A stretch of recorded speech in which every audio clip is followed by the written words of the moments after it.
I never thought a single afternoon in a stuffy Moscow conference room would change my life forever. My name is Elena Petrova, and for 15 years I had worked as a senior loan officer at one of the largest private banks in Russia.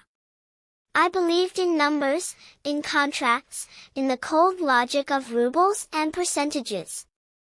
But that crisp autumn day in 2025, everything I thought I knew about fairness, power, and the human heart shattered. The project was enormous, a $36 million luxury residential and commercial complex on the outskirts of Moscow, near the old industrial zone by the Moskva River. The developers, backed by our bank, had already poured millions into planning. They envisioned gleaming towers, underground parking, boutique shops, and a private park. The final piece was a small, dilapidated plot of land, barely half a hectare, with an old wooden house that had survived from Soviet times. The owner had died years ago, and the property was now up for public auction to clear debts. Without that plot, the entire project would lose its access road and part of its green buffer zone. The bankers were certain no one would bid seriously against them. I sat at the long oak table that day, my notepad ready, dressed in my usual gray suit, hair pulled into a tight bun. Around me were men in expensive Italian suits, Sergei Volkov, the head of development, with his silver hair and permanent sneer, Ivan Kuznetsov, our chief risk officer, and a handful of lawyers. The auction was supposed to be a formality. Then the door opened, and he walked in. Dmitry Alexandrov was tall, broad-shouldered, with skin the color of dark walnut and eyes that carried the quiet weight of winters he had never asked for. His coat was worn but clean, his boots scuffed from real work. In his arms he carried a small girl, no more than 6, with curly hair and the same warm brown skin. Little Anya clung to his neck, her face buried against his shoulder. A black single father in Moscow was rare enough to turn heads, but Dmitry moved with a dignity that silenced the room for a moment. He sat down quietly at the far end of the table. I noticed his hands, strong, calloused, the hands of a man who worked with them. Later I would learn he was a mechanic at a small auto repair shop in the suburbs, raising Anya alone after her mother, a Nigerian student, had passed away from illness when the child was 2. He had fought the system to keep her, learning fluent Russian along the way, adopting the name Alexandrov when he took full custody. Russia had become their home, cold as it was. The auctioneer began. The starting bid was low, 200,000 rubles, about $2,000. Our side bid confidently. Then Dmitry raised his hand. $6,000, he said in a calm, deep voice with only the faintest accent. All I have. A stunned silence fell. Then laughter, sharp, cruel laughter from Sergei Volkov. 6,000? Boy, do you even know what this is? This land is part of a $36 million project. You think your pocket change matters here? Sergei leaned back, smirking. Go home to your little daughter. This is men's business. Ivan Kuznetsov chuckled beside him. Look at him. Probably spent his last kopecks on that coat. Single dad playing hero. Pathetic. I felt my cheeks burn with shame. I wanted to say something, but the culture of the bank was clear: stay quiet, support the big clients. Dmitry didn't flinch. He simply looked at them, his eyes steady. I know what the land means to you, he said softly. But it means more to me. My Anya was born in that old house. Her mother and I lived there during the hardest years. The walls still hold her laughter. I will not let you tear it down for your towers. More laughter. Sergey waved a dismissive hand. $6,000. Let the record show the clown has bid. Now, our bid, $350,000. Done. The gavel nearly fell. But Dmitri stood up, Anya still in his arms. The auction is public. My bid stands until closed. And I have something you don't.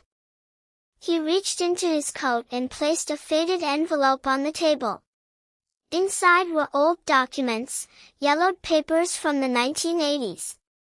His mother-in-law, it turned out, had been a Soviet engineer who had secretly registered a historical preservation claim on the house decades ago, back when the area was slated for factory expansion.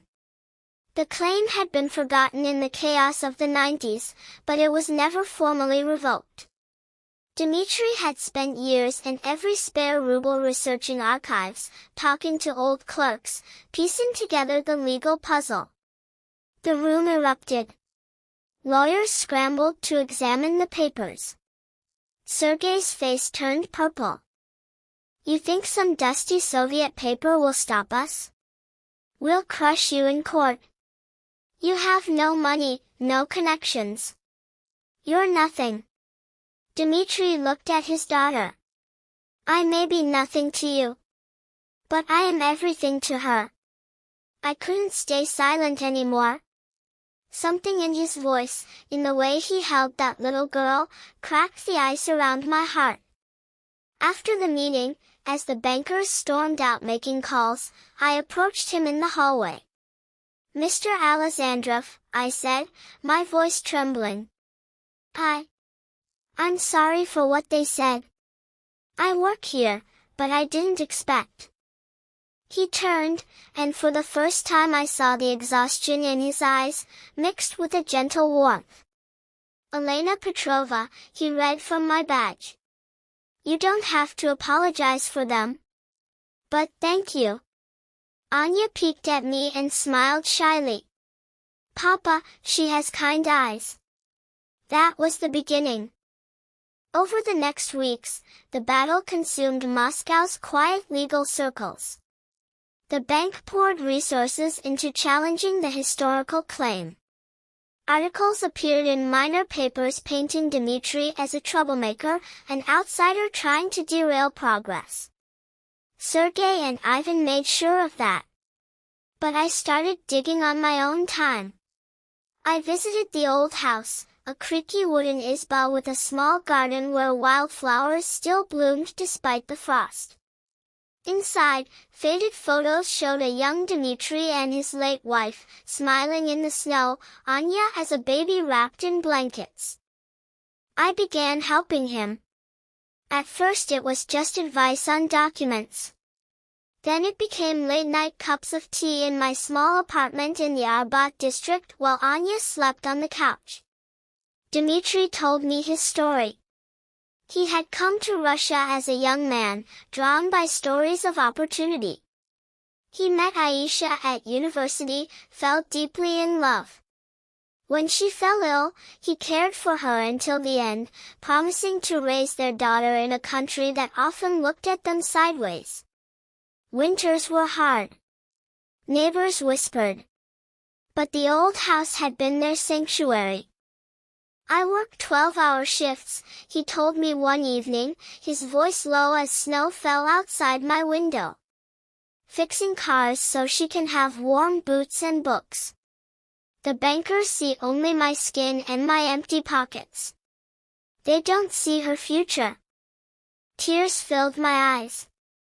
I, who had grown up in a comfortable Moscow family, daughter of a teacher and a factory supervisor, had never known such fierce, quiet love. As weeks turned to months, my admiration grew into something deeper. Dmitri never pushed. He simply listened when I spoke of my own lonely years after a failed marriage, my fear of never having children. He brought me small gifts, fresh blini from a neighborhood stall, a scarf knitted by an old babushka he knew. The conflict intensified. The bank scheduled a hearing. Sergei threatened to have Dmitri's residency papers examined. Rumors spread that social services might question a single black father's ability to raise a child in Russia. I saw the fear in Dmitri's eyes then, not for himself but for Anya. One night, after a particularly brutal meeting where Ivan had mocked him again, $6,000, the African prince, Dmitri broke down in my kitchen. I can't lose her, Elena. She is all I have. I held him. His strong shoulders shook. In that moment, as Moscow's lights twinkled beyond the window, I realized I had fallen in love with this man who fought the world with nothing but principle and a father's heart. The twist came unexpectedly.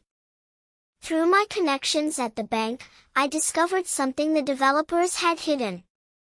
The environmental impact report was falsified. The land Dmitri protected sat atop a small but vital aquifer that fed into the river. Building the complex as planned would risk contaminating water for thousands of residents downstream. More importantly, hidden in old city archives I accessed with a sympathetic clerk, was proof that the historical claim was even stronger than Dmitri knew. It included protections granted under a rare cultural heritage clause because Aisha's mother had documented African-Soviet friendship programs in the 80s. The house was a symbol. I brought the evidence to Dmitri. His eyes widened with hope. Together, with the help of a young idealistic lawyer I knew from university, we prepared for the big hearing at the Moscow Arbitration Court. The room was packed. Bankers on one side, a few curious locals on the other. Anya sat beside me in the gallery, holding my hand tightly. She called me Aunt Lena now, and the word melted me every time. Sergei Volkov stood first, confident, laying out millions in investments, jobs, progress. This man stands in the way with fairy tales from the past, he declared. Then Dmitri spoke. Not as a beggar, but as a man. He spoke of home, of memory, of a child's right to her mother's legacy. He presented the environmental evidence calmly. The room murmured. The judge, an older woman with sharp eyes, listened intently. Ivan tried to interrupt with more mockery, but the judge silenced him. The ruling came after tense hours. The court upheld the historical protection. The project was halted until a full environmental review and redesign. The $36 million dream collapsed overnight. Investors pulled out. Heads rolled at the bank. Sergei was reassigned to a remote branch in Siberia. Ivan resigned before he could be fired. Dmitri didn't celebrate with arrogance. He simply picked up Anya, kissed her forehead, and walked out into the cold Moscow air a free man. The old house was safe. In the months that followed, life changed for all of us. I left the bank. The betrayal I had witnessed, the way they had mocked a father's love, made staying impossible. I started working with a nonprofit helping mixed families and single parents navigate Russian bureaucracy. Dmitri kept his repair shop but expanded it with a small loan I helped him secure honestly. The community rallied around him after the story spread through independent blogs and local news. People brought their cars, offered help with Anya, shared meals. Our love grew slowly, beautifully. We walked along the frozen river, Anya between us, her laughter like bells. On warm summer evenings we sat in the garden of the old house, now restored with help from volunteers. Dmitri planted flowers where his wife once did. Sometimes at night, when Anya slept, he would pull me close on the wooden porch and whisper, "You saw me when no one else did, Elena. You fought for us." I would cry quietly, remembering the day they mocked his $6,000. That small bid had been worth more than all their millions because it carried a father's soul. 1 year after the hearing, on a snowy Christmas Eve, Dmitri took me back to the conference room where it all began, now empty and echoing. He had arranged it through a friend who cleaned the building. Candles lit the long table. Anya waited with a small bouquet. Dmitri knelt, his dark eyes shining with tears. "Elena Petrovna, you stood by a man the world laughed at. Will you stand by me forever? Will you be my wife and Anya's mother?" I said yes through sobs of joy. We married in a small ceremony at the old house the following spring. Anya scattered petals down the aisle. Friends from the neighborhood, mechanics, teachers, even a few repentant former colleagues attended. No bankers. Years have passed now. I watched Dmitri teaching Anya to fix engines on weekends, his hands guiding hers with infinite patience. I see the respect in people's eyes when they learn his story. The luxury project was eventually built elsewhere, smaller, with proper environmental protections. Progress continued, but not at the cost of crushing the weak. I often think back to that day in the conference room. The laughter of powerful men who believed money defined worth. They never understood that a father's love, a daughter's smile, and a woman's courage could shut down empires. My name is Elena Alexandrovna. And every night when I tuck Anya into bed in our warm home, and Dmitri pulls me into his arms, I thank God for the day the bankers mocked a black single dad's $6,000 bid. Because that was the day I found my family, my purpose, and a love strong enough to move mountains, or stop $36 million projects. The old wooden house still stands by the river, a quiet witness. Its walls hold laughter now, ours, mixed with the echoes of the past. And in Russia, where winters are long and hearts sometimes colder than the snow, a single father taught everyone that true power doesn't come from bank accounts. It comes from refusing to let go of what matters most.